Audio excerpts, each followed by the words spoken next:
ताई.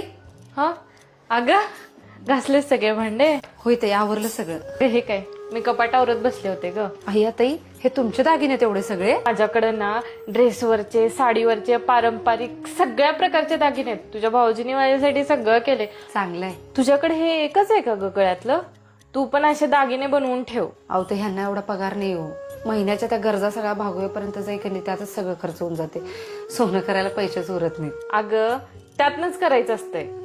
तुझ्या भाऊजींनी तर मला इतकं सुखात ठेवलंय ना, तुला सांगते. माझ्या माहेरी पण माझे खूप लाड व्हायचे आणि इथे पण.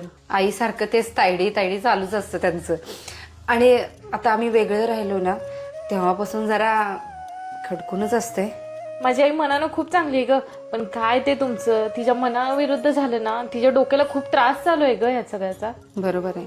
आई आम्हाला कमी तुम्हाला सगळ्यात जास्त सांगत असतात. म्हणजे तुमच्यावर खूप जीव आहे ना त्यांचा.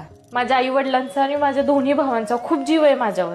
ते मला विचारल्याशिवाय काहीच करत नाहीत. देवाच्या कृपेने मला सासर खूप चांगलं मिळालंय ग, पण मला माझ्या माहेरचीच काळजी लागून राहते. माझ्या आई वडिलांवर माझा खूप जीव आहे सारिका. बरं, 1-2 तासात आम्ही निघायचं म्हणतोय. जेवतो आणि निघतो आम्ही.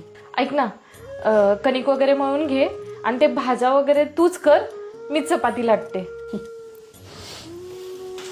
त्यांना कळत कसं नाही, माझी परिस्थिती दाखवून देऊन हे ह्यांच्याच भावाची आबरू काढतात. आई, अगं तुझी सून आज निघायचं म्हणते, मग काय तिला ओटीत बिटीत घालायला काय घ्यायला लागेल का ग? घे बाय काय तर 500-400ची साडी साधी आपली.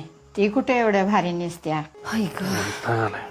हे तुमच्या घरच्यांना काय प्रॉब्लेम आहे माझा, तुमच्या आईला तुमच्या बहिणीला? काय झालं आता? ताईंनी मला ना साडी नेसवली.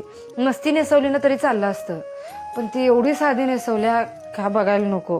म्हणजे मला काही त्यांनी ओटीत घातलं त्याचा अपमान करायचा नाही आहे, पण त्या इकडे आल्या की आपली परिस्थिती नसताना पण आपण सगळं महागडं घेतोय.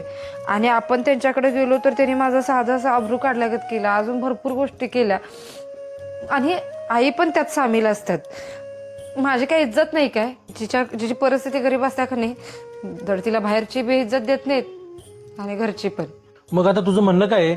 मी जाऊन भांडू त्यांच्यासोबत? मी काय भांडा म्हणत नाहीये, पण खऱ्याला खरं आणि खोट्याला खोटं म्हणायची हिंमत ठेवा, एवढंच सांगायचंय मला.